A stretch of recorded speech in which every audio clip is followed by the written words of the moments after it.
Não aguento mais caixinha, não. Chega de caixa, pelo amor de Deus. Tem momentos que dá vontade de ficar quietinha, só escutando. Você tem que lançar seu CD, você tem que ir pro Faustão. E eu não conseguia compor. Você é mulher, você tem que casar, você tem que ter filho. Eu fui pro The Voice e eles não viraram as cadeiras pra mim.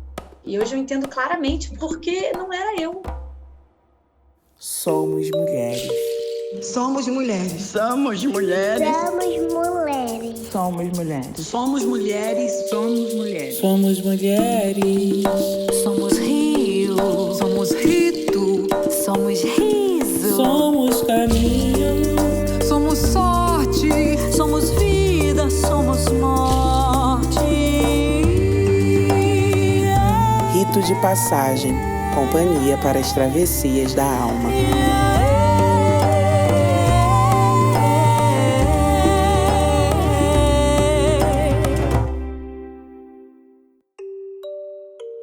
Olá, tudo bem? Eu sou a Clarissa Guelves, terapeuta integrativa, criadora e entrevistadora do podcast Rito de Passagem. É uma alegria ter você aqui comigo para essa caminhada. A cada 15 dias eu recebo uma nova convidada. Hoje nós teremos alguém muito especial para contar sua história e seus ritos de passagem. Fique por perto, é muito bom ter você por aqui. Uma das experiências mais interessantes desse podcast tem sido a conexão que as pessoas fazem através das nossas histórias com a vida delas.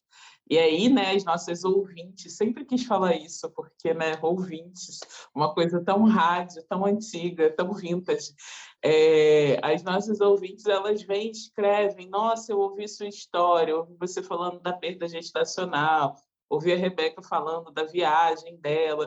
E teve gente que falou: eu também estava em Moçambique quando aconteceu o tornado. Gente, olha o tamanho do planeta. E a gente tem uma pessoa que estava no mesmo lugar que a outra que deu a entrevista para a gente, ouvindo, e elas não se conhecem, sabe? Então, essas pontes que o podcast tem criado tem sido, assim, para mim, a experiência mais incrível de todas. E trazer você hoje, Ananda, que é uma coisa muito bacana, porque certamente foi a primeira ponte que o podcast criou. Porque quando eu pensei em fazer um podcast, eu sabia que eu não ia dar conta de fazer sozinha. E aí a Bárbara já tinha falado 1000 vezes de você comigo, porque a Ananda isso, a Ananda aquilo. E no podcast da Bárbara, para quem não sabe quem é ela a Bárbara Burgos, da Astrologia Pura e Simples. Ela, no final, ela sempre fala, ela sempre agradece a Ananda Torres. E quem é a Ananda Torres? E, de repente, eis que eu conheço a maga da música que transforma tudo que a gente pensa e sente em notas musicais. Então, agora você fala de si mesma, se apresenta para a gente, Ananda Torres. Ai, gente, então eu vou falar igual a Rebeca Leté falou no último episódio. Eu estou Ananda Torres. Eu estou Maria Fernanda Torres Geral de Freitas, que é o meu nome oficial. Ananda Torres foi um nome que foi surgindo, principalmente nos últimos anos, que pode chamar de nome artístico, mas eu sinto também como um nome espiritual. Mas é muito interessante que, assim como eu fui virando Ananda Torres, profissional, e de repente eu também senti muita vontade de ser Maria Fernanda, que eu não posso, uma não vive, não existe sem a outra, né? Eu tenho 44 anos, vou fazer 45 já.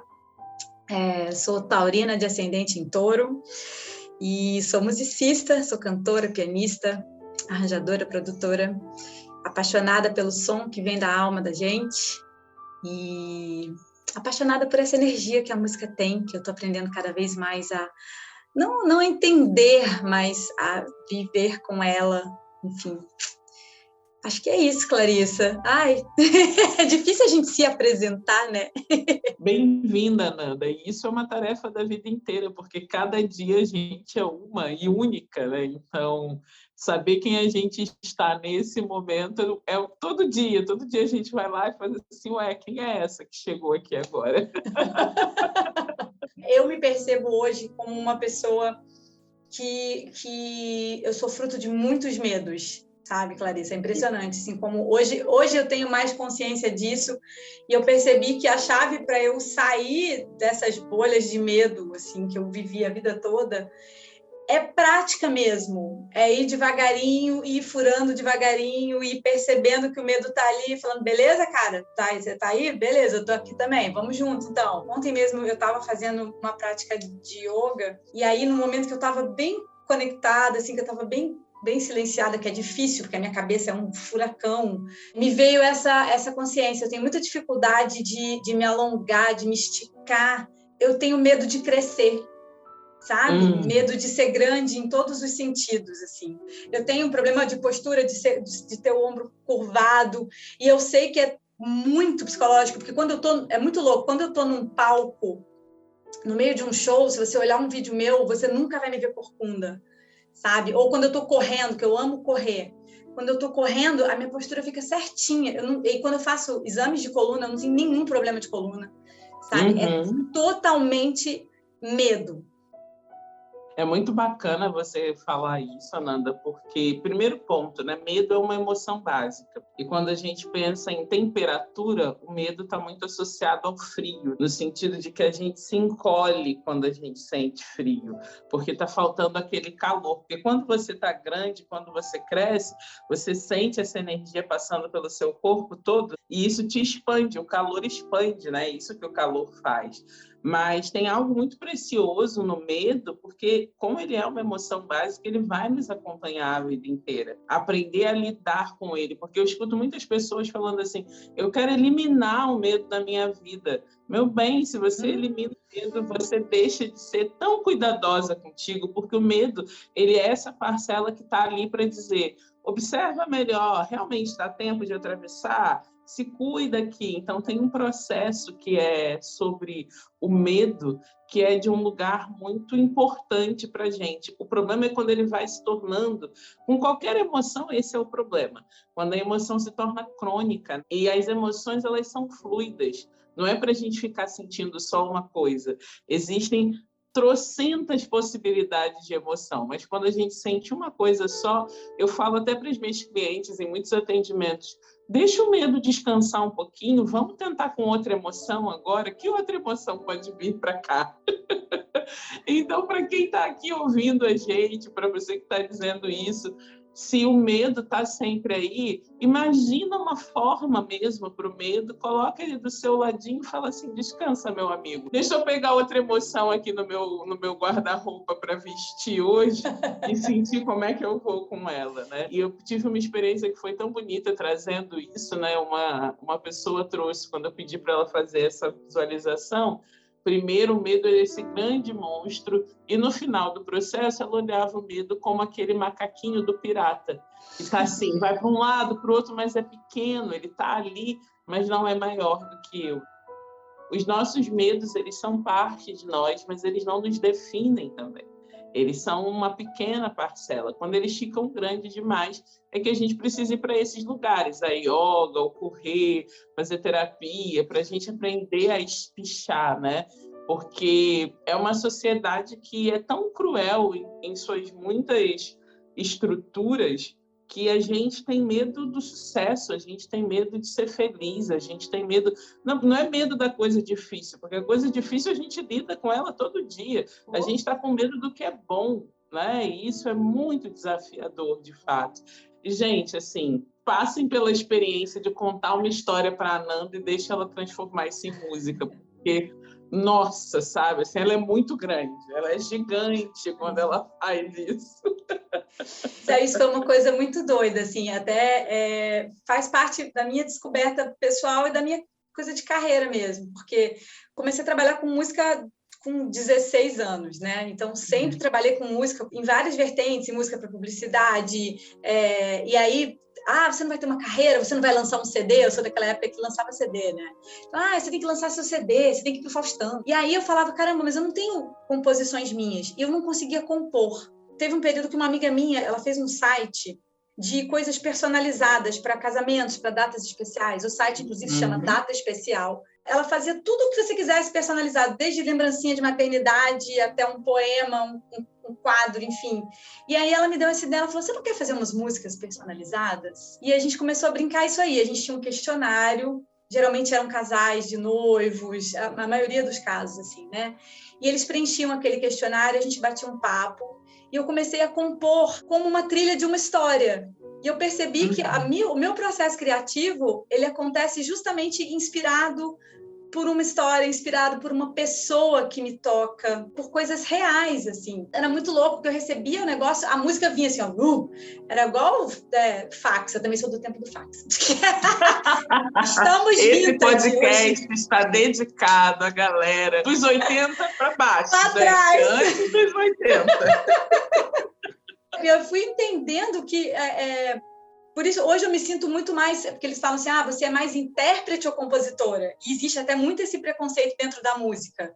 O intérprete, ele é meio cantor de cover, sabe? Parece que ele é um músico classe B, assim. E o cara que compõe é o bom. E, na verdade, o intérprete, ele é justamente hoje o que eu sei que eu sou. Eu pego as emoções de outras pessoas e eu as interpreto. Eu coloco elas no meu coração, assim.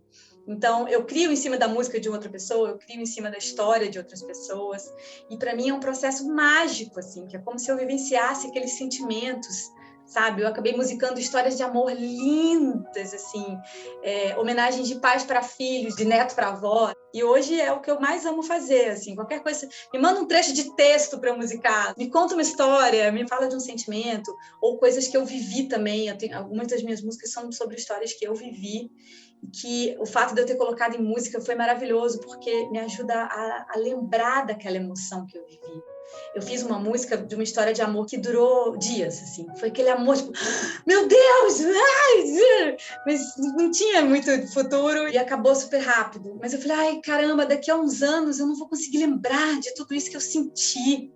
E aí eu fiz uma música que fala justamente isso, que ela se chama O Tempo Vai Roubar. E é muito louco que isso já tem anos, e até hoje, quando eu canto essa música, quando eu escuto, eu lembro do cheiro, daquele frisson do momento, sabe? Eu consegui guardar isso ali dentro da música. Isso para mim foi muito forte, assim. É lindo ouvir você falando, porque, para mim, a música, ela sempre esteve presente. Tanto que na nossa entrevista inicial, você falou, manda mais música. Eu falei assim, mas menina, eu tenho playlist para tudo. Desde a hora que eu acordo, tem uma playlist. Quando eu quero dançar, tem outra. Para namorar, tem playlist. Para os rituais, tem playlist. Porque a música, para mim, ela tem uma conexão muito profunda, como você mesma disse, com as emoções. Então, se às vezes está difícil chegar num lugar, até como terapeuta, a música também, para mim, é um recurso terapêutico. Vamos parar essa sessão. Às vezes eu canto para o cliente, às vezes eu coloco uma música para tocar, para que essa emoção tenha caminho de abrir. Então, para mim, quando a gente fala de rito de passagem e música, a música ela é tanto um recurso para o rito de passagem, quanto é o rito em si, a passagem em si, a ponte que pode conectar um coração com o outro. Porque se você presta atenção, você vai para as músicas clássicas e entender que aquela batida forte era a representação de alguém vindo cobrar um aluguel na porta, sabe? E o medo que aquilo te coloca quando você escuta, e você consegue conectar com os seus próprios medos. Enquanto uma canção de amor, você não viveu, eu não vivi a história da Ananda, mas eu vou lembrar das histórias que o tempo me roubou, porque eu queria que fossem maiores, né? E a gente encontra esses lugares que são comuns na experiência humana. E a música traduz isso sem a gente precisar de muita explicação. É só a experiência, né? Ainda é óbvio que por trás da música tem uma ciência gigantesca, mas a experiência de ouvir a música te leva diretamente para aquele lugar, para aquele momento e para a conexão com as emoções. E aí, já que a gente está falando de ritos de passagem, como antes um pouquinho aí dessa questão do que as pessoas queriam que você se rotulasse, como é que você descobre a música enquanto caminho profissional, enquanto companheira de vida? Quando é que surge a Ananda musicista aí nessa vida? Então, acho que a Ananda, eu nasci e a música já veio junto, assim. Eu nasci com catarata congênita nos 2 olhos, então eu fui um bebê cego. Que isso é uma coisa que eu hoje, com terapia, com várias vivências, eu consigo começar a acessar esse bebê que eu fui, até 1 ano e meio eu não enxergava nada. E aí, com 1 ano e meio, eu fui operada da catarata. Hoje em dia, você consegue implantar uma lente, né? Naquela época, em 1978, não tinha essa possibilidade, muito menos num bebê. Então, a catarata foi retirada, eu fiquei com uma deficiência parcial de visão, mas aí passei a conseguir enxergar, foi aí que eu comecei a andar, a ver mesmo o mundo, né? Durante esse período que eu não via, eu me conectei muito pelo som. Minha mãe disse que com 10 meses eu ficava cantarolando. E aí, quando eu fiz 2 anos, alguém chegou no meu aniversário e me deu um pianinho. Eu larguei a festa, larguei tudo, esqueci da vida. E eu não fiquei batendo no pianinho, igual criança fica ali, né? Brincando e tal. Ela viu que eu estava realmente tocando melodiazinhas, cantando. E eles perceberam essa conexão que eu tinha com a música. E aí acabaram me motivando nisso, né? Com 5 anos eu já fazia aulinha de piano. E eu fui seguindo esse caminho, mas é muito interessante porque, assim, a gente sempre vê aquela coisa do não, então você vai ser artista, pronto, acabou. Vai tocar, vai cantar, vai pro Faustão, vai gravar o CD, né? Tinha toda essa trajetória, assim, né? E só de uns anos para cá é que eu fui percebendo que existe uma energia muito mais forte no que eu faço, uma energia de conexão mesmo, uma energia de cura, que eu precisava acessar. Eu tenho uma emoção muito forte quando eu canto, isso... Quando eu fui aprendendo, fui percebendo isso, eu comecei a tentar acessar isso conscientemente, assim.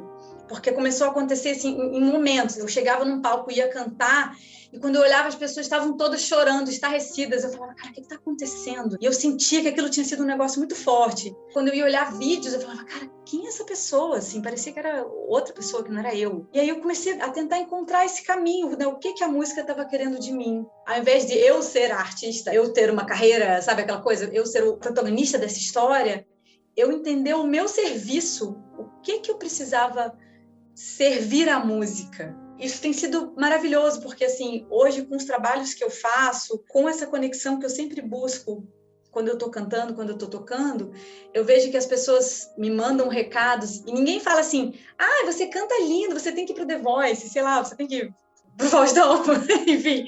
As pessoas me mandam recado para dizer, a sua voz me traz paz, a sua voz me ajudou a sair de uma depressão, a sua voz ilumina o meu dia, me ajuda a pensar. E eu falo, cara, é isso. É para isso que a minha voz serve. É para trazer essa sensação boa para as pessoas, essa energia boa para as pessoas. Eu fico ouvindo você e lembro da Xenia França, não sei se você conhece essa cantora maravilhosa. Maravilhosa. Tem um trechinho de uma música dela que ela diz, música preta, sou teu instrumento, vim para te servir. Obviamente que ela fala da música preta pelo recorte, ela é uma mulher preta, brasileira, em diáspora, mas quando você fala, eu escuto essa sensação de não é a música que é o meu instrumento, sou eu que sou instrumento da música. Eu deixo que a música me toque. E eu me entrego, por isso que é uma experiência que é muito maior do que eu. Quando eu escuto você falar, eu consigo ver essa grande energia se traduzindo no seu corpo e sendo projetada pela sua voz, pela sua forma de tocar os instrumentos. E esse lugar em que a gente se disponibiliza para servir a algo que é maior que nós, a essa força, é o lugar em que a gente cresce, como você estava falando, né? A gente cresce porque a gente aprende com essa força. E a gente cresce porque essa grandeza também faz parte de nós, também faz parte da experiência humana, a gente estar nesse lugar gigante, mas que, obviamente, pelos traumas, dores, a gente às vezes esquece desse nosso verdadeiro tamanho. E quando você traz que lá bebezinha você já estava fazendo as contas, tipo Nazaré, gente, hoje é o dia de quem é velho, não tem jeito. Só referências old school. E então eu estava me conectando porque quando a gente fala em termos de reencarnação, até os 7 anos, nós estamos nos adaptando à vida na Terra. Nós temos 7 chakras, 7 corpos sutis. Até os 7 anos a gente está reencarnando. Aí sim a gente, estou no corpo. Se você for olhar outras áreas de estudos, tem realmente essa transição ali na altura dos 7 até os 9 anos. Então, quando a gente é muito bebezinho, que é a fase que as crianças também têm os amigos imaginários, veem cores, luzes, a gente está muito mais em contato com a nossa verdade espiritual do que com a personalidade que se forma para essa existência. Nessa fase, eu sou menos Ananda e muito mais ser espiritual que está voltando ao corpo e à estrutura da Terra. E a gente acessa os nossos talentos de alma. E talento de alma, não estou aqui falando, é um dom que não precisa de trabalho. Não é sobre isso. Mas é que esse talento de alma, ele se manifesta como um caminho para... Olha o que você tem aqui na sua bagagenzinha para essa encarnação. Obviamente que deve ter sido uma dificuldade, talvez até muito maior para os seus pais, porque você não estava tão consciente em relação à sua cegueira ali na infância, né? Então, como é que a gente lida com esse bebê? O que a gente faz? Mas isso também coloca você num lugar de internalização e contato ainda maior com essa sensação espiritual, com esse para além do corpo, né? Tem uma veia aí de conexão com a sua verdade e entender isso como um servir, porque serviço, as pessoas às vezes esquecem isso, né? Serviço é servir, né? E serviço, se a gente separa a palavra, quando eu sirvo, eu estou no viço, né? Por que está no viço? Eu estou no brilho, eu estou na minha verdade, eu estou na luz. Então, quando a gente serve de instrumento para essa força maior, e isso se confirma quando a gente toca o coração das outras pessoas, tá aí a nossa grandeza, né? Abraça isso e vai. Só que, ao mesmo tempo, quando você traz a questão dos rótulos, o desafio, quando a gente está aqui nesse planeta, é exatamente entender o estar aqui agora conjugado com a nossa verdade espiritual. Não preciso desses rótulos, mas eu posso fazer uma estrada através disso daqui para viver a minha verdade. E é lindo te ouvir falando sobre isso, porque toca muito nesse lugar sobre fazer aquele checklist interno de estou vivendo a minha verdade, estou acessando a minha grandeza, o meu dom, e lapidando isso de uma maneira que eu possa servir cada vez mais pessoas, que é para isso que a gente está aqui, né? Pois é, e às vezes a gente custa para perceber, que foi o que aconteceu comigo, assim. Eu vim muito deixando no automático, assim, porque a gente quer ser amada, a gente quer ser aceita. Então, até os 37 anos, eu fui seguindo um roteiro. Eu tinha sempre a música como um plano B, mas eu estudei publicidade, aí eu me casei com uma pessoa que parecia perfeita para mim. Eu fui seguindo todo o roteirinho, assim. Aí, com 37 anos, eu era aquela pessoa da vida perfeita, assim. Eu tinha trabalho, eu tinha um filho saudável de 5 anos, eu tinha um marido ótimo, que sempre me compreendeu e não sei o que nunca me proibiu de fazer nada, sabe? Um relacionamento que todo mundo fala, é perfeito. Só que eu não estava feliz, eu não conseguia me sentir realizada. Eu falava, cara, não é isso. E aí eu comecei um processo de me buscar mesmo, de autoconhecimento, que eu falei, cara, eu vou ficar doida. E, ao mesmo tempo, muito culpada por me sentir assim. Pra você ter uma ideia, eu fui pro The Voice Brasil, fui chamada, eu estava totalmente parada de cantar, eu fui pro The Voice e eles não viraram as cadeiras para mim. E hoje eu entendo claramente o porquê disso. E acho que naquele momento mesmo eu entendi. Eu era uma pessoa totalmente desconectada. Aí as pessoas hoje falam, nossa, mas como é que não viraram para você? Que não sei o quê. Eu falo, gente, porque não era eu. Era outra pessoa. E foi exatamente quando eu não entrei para o The Voice que eu fui chamada por um amigo para trabalhar num espetáculo de teatro musical. E o teatro me ajudou muito, porque o teatro te joga nesse mergulho para dentro. E aí eu até me identifico muito com uma fala que você teve quando você contou, né, no primeiro episódio, que chegou um momento que você foi e raspou o seu cabelo, você deu aquela zerada. Eu vim zerando também. Eu tinha um cabelo liso até o meio das costas, tudo mentira. Eu olhava para aquele cabelo liso e falava, cara, não sou eu essa pessoa, sabe? Eu comecei a ir mexendo na minha imagem, aí vendo meu corpo. E aí teve um outro lance também ao longo desses anos, que foi a coisa do meu próprio óculos mesmo, porque eu nunca fui uma pessoa de óculos, apesar de ter 200 graus de hipermetropia, eu usei lente de contato desde os 12 anos, então ninguém me via de óculos. tirava a lente para dormir ali, já para ir para a cama, eu botava um óculos e beleza. Já acordava, a primeira coisa, botar a lente. Só que aí nos últimos anos, meu olho não quis mais a lente. Eu boto a lente de contato hoje em dia, eu consigo ficar com ela algumas horas, às vezes nem algumas horas. Então, eu tive que me aceitar de óculos de fundo de garrafa, com o meu cabelo do jeito que ele era, com o meu corpo do jeito que ele era. Eu tive que me entender com esse combo que era eu e não estava sendo essa pessoa. Nos últimos 7 para 8 anos, estão sendo esse processo muito de renascimento mesmo, de morte. E aí aconteceram várias mortes na minha vida em sentido figurado e também em sentido real, porque depois de ter o Thiago, eu engravidei 4 vezes e perdi 4 gestações. E isso tudo hoje tem um simbolismo muito forte para mim, sabe? Eu entendo muito porque precisava muita coisa morrer para que eu entendesse isso. Eu demorei muito para entender esses lutos que eu precisava viver.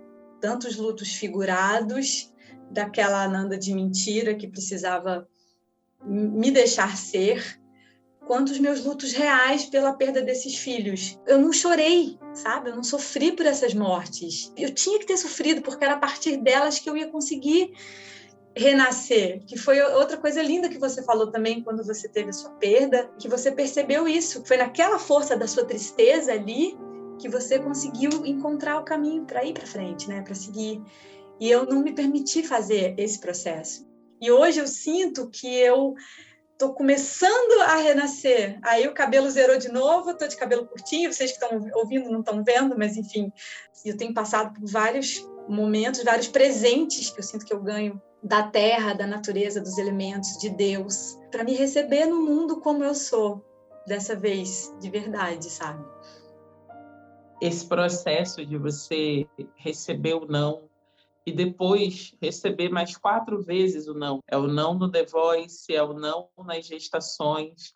E quando você fala, eu tinha que ter sofrido, eu super entendo essa fala, de onde ela vem e o que ela significa, mas também para trazer um pouco mais de clareza para quem está ouvindo a gente, né? É sobre conectar com a dor, não é sobre gostar do sofrimento, é sobre se deixar atravessar pela experiência que você está vivendo, porque há momentos em que a gente está tão distanciada da nossa verdade que parece que a gente está oca, que a gente está anestesiada. O mundo responde a isso, né? Porque o não daquelas 4 cadeiras não viradas, depois as 4 gestações, tem uma coisa aí do número 4, né? É algo que vai conversar com uma palavra que as pessoas às vezes têm muita dificuldade de entender também, que são os nossos limites. A gente é infinito em certos aspectos quando a gente se olha espiritualmente, mas aqui existem limites da nossa ação, das nossas possibilidades. E às vezes a gente precisa chegar e dar de cara numa porta fechada para entender esses limites e achar o nosso caminho de volta. Tem vezes que a gente está tão longe desse lugar que é a nossa verdade, que fica difícil da gente, no sim, conseguir conciliar e entender. E o universo, ele não tem essa métrica que nós olhamos para eles e fazemos uma leitura dual, o bem e o mal, a coisa certa e a coisa errada. O universo é sobre aprendizados, não é sobre ficar classificando se aquilo foi bom ou se aquilo foi ruim. É sobre o que você pode tirar dessa experiência que você está vivendo agora. E também a experiência da gente estar vivendo uma vida que não é a nossa é uma experiência válida e importante, porque muitas vezes essa vida que não é a nossa é um sonho que foi inserido na gente pela leitura social. Se você é mulher, você tem que casar, você tem que ter filho, a estabilidade financeira, e tudo bem se isso ressoar contigo. Mas não necessariamente a família margarina é o que você deseja naquele momento da sua vida. Pode ser que você esteja desejando viajar, pode ser que você não queira ter filhos, pode ser que você queira viver vários amores ao invés de um só, pode ser que você queira experimentar algo que seja muito mais apaixonado do que a certeza de uma relação tranquila. Cada pessoa é um universo de possibilidades. E quando a gente recebe muitos nãos, é um momento muito importante da gente parar, olhar para dentro e entender. Isso aqui é para eu trazer a minha força, a minha guerreira e atravessar o não e transformar isso numa outra oportunidade, ou é simplesmente porque essa porta fechada está me dizendo que eu encontrei um limite que eu posso virar e achar um outro caminho para mim. É uma multiplicidade tão grande de experiências que a gente está o tempo todo vivendo, mas também tem uma outra coisa que eu acho importante, parece que eu estou contrariando, mas não é, é só complementando o que eu estou dizendo, que é a gente também agradecer a essa Ananda que tentou tanto viver uma vida perfeita. Por que não tentar isso também? E porque você só vai saber que aquilo não é para você através dessa experiência. Não tinha um outro recurso para aquela Ananda descobrir que aquilo não era para ela. E também tiveram benesses e coisas boas que vieram, como seu filho, como a experiência de viver com um cara bacana, porque a gente sabe que na vida nem todo dia a gente esbarra com parceiros que são parceiros de verdade. Eu também sou muito grata àquela Clarissa que tentou uma relação que não fazia o mínimo sentido hoje, quando eu olho em retrospecto, mas que naquele momento era tudo que eu podia fazer. Era aquilo que eu podia estar vivendo mesmo. Mas no momento em que o não veio, ser capaz também, e hoje eu sou muito grata a isso, de ser capaz de identificar o que é a verdadeira hierarquia, e quando não vem de cima, eu abaixo, ou debaixo da terra também, né? Eu abaixo a minha cabeça com alegria e falo, tudo bem, vamos mudar. É muito importante a gente ir descobrindo esses nossos lugares de ser e estar, mas também de ativar esse olhar de gentileza para o nosso passado e falar, ok, você podia ir até aí, Clarissa, agora é comigo. A Clarissa do presente vai fazer diferente do que você estava fazendo. Mas sem ela não teria esse lugar de agora. E certamente você teve muitas experiências importantes antes dessas cadeiras não viradas, antes dessas gestações que se concluíram tão rapidamente na sua história. É exatamente sobre conseguir atravessar o olhar para além da dualidade, entender que o sim e o não fazem parte dessa dança, dessa música que a vida toca para a gente dançar. É isso. Eu não estava infeliz. Tipo assim, se você olhar as minhas experiências, as minhas vivências e tal, eu fui muito feliz em vários momentos. Como é que você consegue, ao mesmo tempo, ser tão feliz e sentir tanta escassez? Eu acho que eu precisava mesmo ter vivido isso para entender o que estava faltando, senão talvez eu nunca percebesse, assim. Então é isso que você falou mesmo, né? Eu precisava dessa Ananda que seguiu o roteirinho para perceber que esse roteirinho, para mim, não ia funcionar. É muito precioso isso, porque se eu não tivesse tentado a pedagogia, ia ter sempre uma parte de mim me perguntando, mas será que eu não devia ter feito aquilo? Teve um momento para mim que foi de cadeira virada, porque eu sou fã incontestável do professor José Pacheco. Ele, inclusive, é português, mas atualmente ele está residindo no Brasil. E ele fez uma revolução na educação aqui em Portugal, com a Escola da Ponte. E eu fui conseguir, e sem nem saber que ele estaria lá, eu fui parar num congresso em que ele foi palestrar. Coisas que o universo faz. E assistindo a palestra dele, sendo ele o professor que eu mais admirava, né, dos professores vivos, porque eu gosto de admirar gente viva, não só a galera que já morreu. Eu olhar para ele e entender, eu nunca vou ter esse brilho nos olhos dentro de uma sala de aula. Não vou ter esse brilho nos olhos. Eu dei de cara com um não. E falei, cara, e né, soltei um palavrão que eu não vou falar aqui agora, mas eu falo muitos, e pensei, o que eu faço da minha vida agora? Porque a ideia é, faz na faculdade, seu diplominha e vai ser professora. Quanto mais ele falava das experiências dele, mais em mim ficava claro, não é sobre isso para mim, não é sobre a estrutura de estar dentro de uma escola, de preencher formulário, de dar reunião para pais, não é isso que eu quero. Como é que eu vou viver a minha verdade? E dar aula continua sendo uma coisa importante para mim, mas num contexto completamente diferente daquele que a pedagogia teria trazido para a minha vida. A música é um rito de passagem, mas o não também, a barreira também, o caminho que não está aberto também nos leva para o caminho que a gente precisa seguir.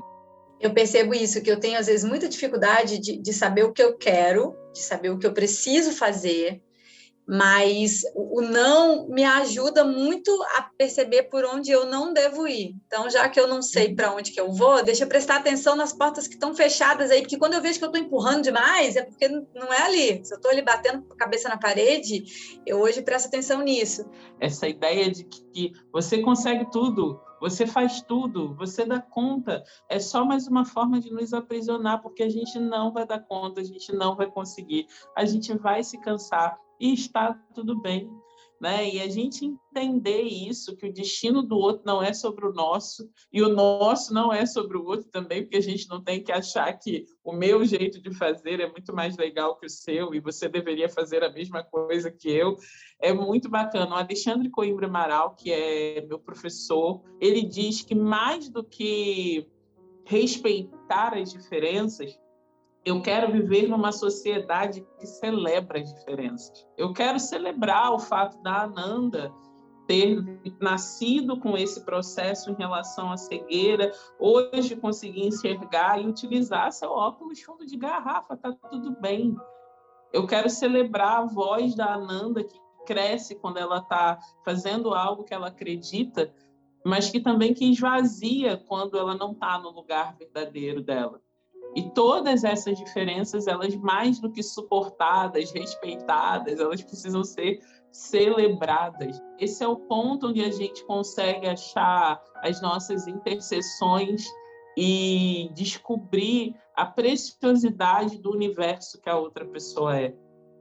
Nossa, isso é tão maravilhoso, Clarissa. E eu tive a oportunidade agora, mês passado, de passar por uma vivência em Piracanga, na Bahia. É uma ecovila sustentável e eu fiz uma experiência ecovileira lá de uma semana. E aí se reuniu um grupo de mais ou menos 15 pessoas que nunca tinham se visto antes e eram pessoas completamente diferentes. E a gente tem uma resistência natural ao diferente. Então tinha gente novinha, tinha gente mais velha, tinha casal, tinha mãe, filha e vó. E aí, num primeiro momento, você fica ali olhando para aquelas pessoas assim, tipo, ah, tá, esse é legal, esse mais ou menos, esse não sei. A gente já vai dando aquela julgada, vai tentando separar uns dos outros e tal. E aí, quando a gente começou a atravessar as vivências, que foram muito profundas, que foram muito lindas, e aí você ia vendo aquelas histórias se entrelaçando de uma forma tão mágica e tão linda. As nossas diferenças são justamente o que nos tornam especiais, assim. E é isso que você falou, é celebrar, não é aceitar, tipo, ah, não, eu vou aceitar. Ela fala muito, sabe? Ela fala um pouco demais, mas eu vou aceitar ela assim mesmo. Não! Que bom que ela fala demais! E aí você via aquelas conexões acontecendo ali entre pessoas completamente desconhecidas. Em 8 dias nós nos tornamos todos amigos de infância e nos amamos profundamente. Foi rico demais. Foi um dos presentes que eu falei que nesse processo meu de que eu sinto que é um renascimento, um dos presentes que eu ganhei. E é tão bonito quando a gente tem essas oportunidades de viver esse tipo de experiência. E óbvio que quando você está num lugar em que está todo mundo investido em passar por aquele mesmo processo, isso fica ainda mais potente. Mas esse olhar é um olhar que a gente pode se convidar a ter no nosso dia a dia, né? Em relação a essa celebração das diferenças, em relação a olhar o outro com aquela curiosidade e com a Marla de Queiroz, uma autora que eu amo, e ela diz os olhos de primeira vez. Olhe para outra pessoa com os olhos de primeira vez. E não com esse olhar que já vem com isso é legal, isso é ruim, isso é chato, isso é bom, isso eu quero, isso eu não quero. Deixa aquela pessoa se apresentar para você como a primeira vez, porque há muito daquele outro ser humano que você não faz ideia. E essa experiência do podcast, para mim, tem sido muito bacana, porque, embora eu, às vezes, conheça as pessoas, minhas 2 primeiras convidadas, primeiro veio Rebeca, agora vem a Nanda, são pessoas que eu não tenho uma convivência íntima no meu dia a dia. Experimentar fazer o podcast com esses olhos de primeira vez, eu nunca faço ideia para onde a gente está indo com essa história. Eu sei lá, eu só sei que eu quero ir, porque é tão gostoso poder ouvir uma pessoa falar dos seus ritos de passagem, dos seus momentos de dificuldade, dos seus medos, das suas alegrias. E tem uma entrega tão grande nesse processo da gente simplesmente sentar e se abrir para o que o outro vem dizer, sabe? Sem querer determinar, vamos por aqui, vamos por ali. E quando a gente está no começo, sem saber, eu até pensava, será que eu pergunto para as pessoas o que elas querem falar? Depois ela quer saber. Não, eu quero conhecer ali, junto com quem está ouvindo essa história. Você está me convidando para olhar para uma direção. E eu quero olhar para lá e entender o que eu vejo, o que me toca. Estar aqui diante de você me faz crescer e vice-versa. Dá para a gente fazer isso na fila do banco, dá para a gente fazer isso com um colega de trabalho, dá para a gente fazer isso até em casa, com as pessoas que a gente convive, não ter como garantido que a gente sabe o que o outro está dizendo, que a gente sabe aonde ele quer chegar, ou que a gente sabe exatamente o que aconteceu. É se abrir para todo esse universo desconhecido que a outra pessoa é. E essa experiência é sempre maravilhosa, né? Hoje eu não fazia ideia, a gente já falou de medo, de casamento, de música. Eu não sei que nome eu vou dar para esse episódio, de tanta coisa boa que a gente falou aqui. Mas quando você olha para todos esses momentos que você viveu, você consegue identificar quais foram os recursos que te ajudaram a fazer essa travessia? Nossa, eu acho que na grande maioria das vezes, se não em todas as vezes, o meu recurso foi a própria música. É na própria música que eu me conecto, que eu me encontro. Eu fui aprendendo que não está no outro, não está no acontecimento externo, está em mim. O problema e a solução do problema estão em mim. E é muito louco, porque hoje eu olho para toda essa trajetória e eu vejo que faz tanto sentido tudo que eu vivi, que é lindo, né? É o mistério da vida e é mágico. Desde pequena, eu me faço essa pergunta: o que é que eu vim fazer aqui? Eu vejo que tem muita gente que não se faz, tem muita gente que vive e acabou. Vou indo, estou indo e tá tudo certo e tal. Para que eu vou me perguntar isso? Eu não vou saber a resposta mesmo? Então, beleza, sabe? Segue o bonde. Eu sempre me questionei muito isso.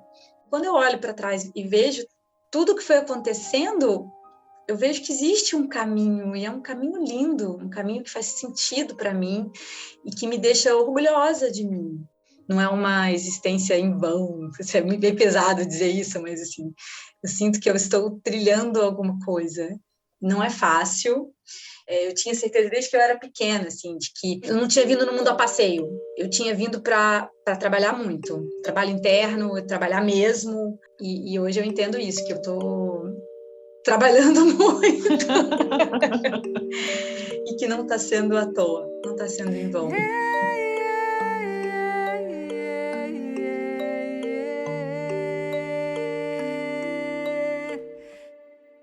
Ananda, não acho que tenha muita coisa para a gente colocar além do que você acabou de falar, né? E entender que tem sentido a vida que a gente está vivendo, que servir é um lugar de muita alegria e de muita troca, e que cada pessoa vivendo a sua própria estrada está fazendo uma grande diferença na vida de outras pessoas.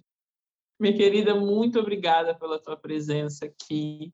Que você, enquanto instrumento da música, continue tocando muitos corações e fazendo essa mágica de canalizar aquilo que o outro sente e transformar isso em notas musicais, levar a gente por esse caminho onde, ao invés da ponte ter só aqueles estradozinhos de madeira, com você ela se torna o mesmo pianinho. E a gente está a cada passo acessando uma tecla aí desse seu piano, cheio de magia, de cura e de amor. Ai, que lindo, Clarissa. Eu estava falando dos presentes que eu recebi. Com certeza ter encontrado você e estar participando do Rito de Passagem foi um presentaço nesse momento. Servir aqui, nesse lugar, nossa, maravilhoso para mim. Eu só tenho a agradecer. Evoé, minha querida, Evoé. Para quem já escuta esse podcast, vocês já sabem que o final é o nosso momento de olhar para dentro, de autoobservação. Então, respira fundo, se coloca numa posição confortável e, de olhos fechados, imagina que você está diante de uma ponte. a ponte que representa este momento da sua vida, a ponte que representa a sua travessia do agora, a ponte que é o seu rito de passagem. E enquanto a música de Ananda toca, você fará essa travessia. Eu te espero do outro lado.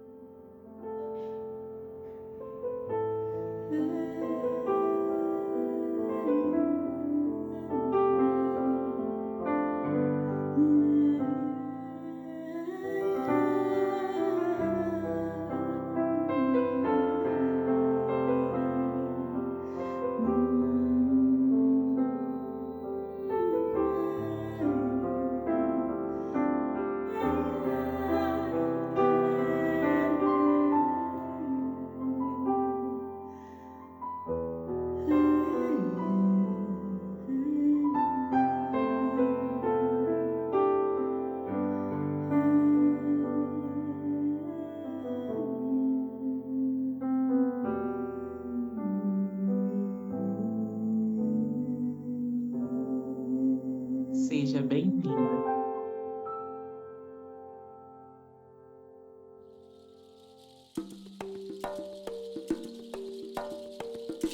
Como foi passear nesses caminhos musicais conosco? Venha nos contar, @Clarissa Guelves e @Ananda Torres Música. Será uma alegria compartilhar desses momentos com vocês e nos vemos daqui a 15 dias.